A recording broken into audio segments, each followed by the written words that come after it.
Salam, bugünkü izahımız olacaq 9-cu sinif Azərbaycan tarixindən 7-ci paraqraf. Yəni Cənubi Azərbaycan mövzusu olacaq. Deməli, Türkmençə müqaviləsinə görə Araz çayının cənubdakı torpaqlar bilirsiniz ki, Qacarların tabeliyində olur. Şimali isə Rusiyanın tərkibində idi. Cənubi Azərbaycan Qacarlar dövlətinin 4 əyalətindən, yəni ostan idi, 4 ostandan biri olur. İlk vaxtlarda yerli Azərbaycan xanları mühüm vəzifələri təyin olunurlar. Və dövlət onların daxili işlərinə qarışmır. Yəni onların daxili müstəqilliyi qalır. Yalnız vergi, bir də ki, xüsusən silahlı qüvvə tələb edirdilər onlardan yalnız. Amma Makudu, Urmiyədə bunlar istisna olmaqla qalanları tədricən ləğv olunaraq vilayətlərə çevrilmişdi artıq. Bir dənə Maku ilə Urmiyə istisna. Bu ikisini yadda saxlayın. Sonra Fətəli Şahın vaxtında, Fətəli Şah nə vaxtı? 1797-də Məhəmməd Şah Qacar öləndən sonra 1797-də 1834-ə qədərdir. Deməli, onun vaxtından artıq Cənubi Azərbaycan Şahın vəliəhdi mülki hesab olunur. Yəni, nə vaxtdan? Fətəli Şahın vaxtından. Şahın vəliəhdinin mülki hesab olunur. Təbriz isə ikinci paytaxt olur. Yəni, Şahın vəliəhdinin iqamətgahı olur. Və xarici diplomatik nümayəndəliklərin iqamətgahı da elə bu Təbrizdə yerləşir, Təbriz şəhərində yerləşir. Sonra sosial-iqtisadi vəziyyətdən danışaq. Deməli, Cənubi Azərbaycan Qacarlarının ən məhsuldar ərazisi idi. Bura əsas taxılçılıq, bir də ki, heyvandarlıq bazası idi. Deməli, burada becərilən məhsullar qonşu ölkələrə ixrac olunurdu adətən. Amma İngiltərə və Rusiya dövlətlərinin Qacarlar dövlətində bu əldə etdikləri üstünlüklər, yəni imtiyazlar, bu imtiyazlar nəticəsində Cənubi Azərbaycan sənətkarlarının, yəni sənətkarlığın bir çox sahələrinə ziyan çəkir, ziyan dəyir. Niyə? Elə bil ki, burada ölkəyə xarici sənaye mallarının geniş miqdarda axını olur, müəyyənsiz axını olur. Buradakı, hansı ki, bizdə olan bir sıra emalxana sexlər vardı, onlar rəqabətə tab gətirmir. Yəni sənaye mallarına rəqabət tam gətirmir və öz fəaliyyətini dayandırmalı olurdu. İngilis, Rus fabrik mallarına rəqabətində məğlub olaraq öz fəaliyyətini dayandırır. Sonra Qacarlar dövləti elə onun bir hissəsi olan Azərbaycanda İngiltərə və Rusiya sənayesi üçün həm malları üçün İngiltərə və Rusiya malları üçün həm satış bazarı rolunu oynayırdı, həm də ki, xam mal bazasına çevrilmişdi. Sonra Cənubi Azərbaycanda xalçaçılıq da inkişaf etmişdi. 19-cu əsrin son rubində isə artıq Azərbaycanda kəndlərin çox hissəsi torpaqsız idi. Yardar kəndlilər idi. Torpaq mülkiyyət formalarının bu formaları var. Deməli, o cədvəl formasında verilibdir. Onları indi izahını verim. Birinci xalisə deyək. Xalisə biz adətən Şimali Azərbaycanda öyrənmişik nədir? Şah və onun ailəsinə məxsus olan torpaqlardır. Amma xalisə burada dövlətə məxsus olan torpaqlardır. İkincisi mülk, mənim şəxsi mülkümdür. Yəni feodalların öz mülküdür. Ona heç kəs qarışa bilməz. Sonra üçüncüsü tüyül, hərbi, bir də ki, mülki xidmətə görə verilən şərti torpaqlardır. Tüyül. Sonra vəq asandır, bilirsiniz, dini idarələrə məxsus olan torpaqları dəyişməyib, belə də qalır. Bir də ilahati var. İlahati nədir? Ayrı-ayrı tayfalara xidmət müqabilində verilən, amma əsasən də otlaqlardan ibarət olan torpaqlardır.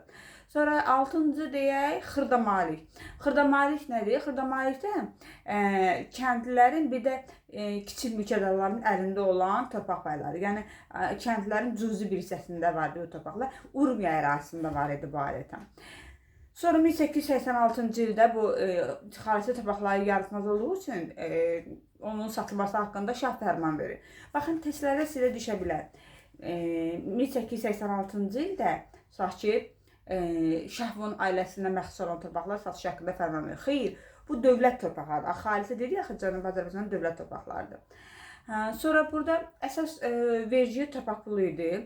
Dövlətin topladığı əsas vergilərdən biri idi. Sonra indi xalq hərəkatına danışaq. Deməli, 1848-52-ci illərdə Babillər üsyanı, ən güclü üsyanı 1850-ci ildə Zəncanda olur. Burada kəndli, sənətkar, sonra elə xırda ruhanilər də var idi bura qoşulan. Tacirlər də var idi hətta. Zərrin tacın adını demək, qadın azadlığı ilə bağlı idi. Bu Seyid Əli Məhəmməd tərəfindən başlanıb. Biraz əlavə məlumat verim. Dərslikdə çox qısa verilib bu. Seyid Əli Məhəmməd tərəfindən başlanıbdır. Onun ideyaları Bəyan adlı kitabda toplanıbdır. O özündən əvvəl deməli peyğəmbərlə insanlar arasında bab, qapı elan edir. Sonra isə özünə elə peyğəmbər də elan edir. Amma ondan sonra 1852-ci ildə bu hissə yatırılır. Sonra 1891-ci ildə Nəsrəddin Şah deməli tütün inhisarını yəni bütün ölkə üçün, bütün ölkə ərazisində tütün almaq, satmaq, emal etmək, yəni inhisar hüququnda müqavilədə ingilislərə verir. İngilislər də bunun müqabilində çox az miqdarda buna dövlətə vergi ödəməli idi. Amma buna cavab olaraq da Təbriz əhalisinin əksəriyyətinin imzası ilə şaha etiraz məktubu göndərilir, tələbnamə göndərilir.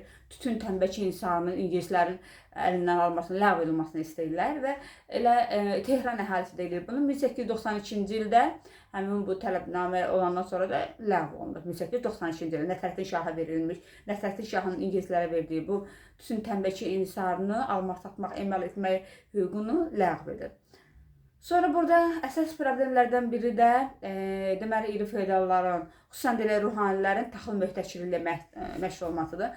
Möhtəkirlik indi yeni dəstəkdə yazmır. Möhtəkirlik bilirsiniz nədir?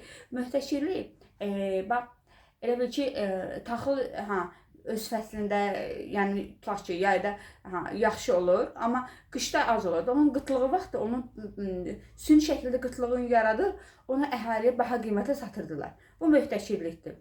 Deməli 1898-ci ildə də Təbrizdə Zeynəb Paşa adlı bir qadın taxıl möhtəkirliyinə qarşı üsyan eləyib.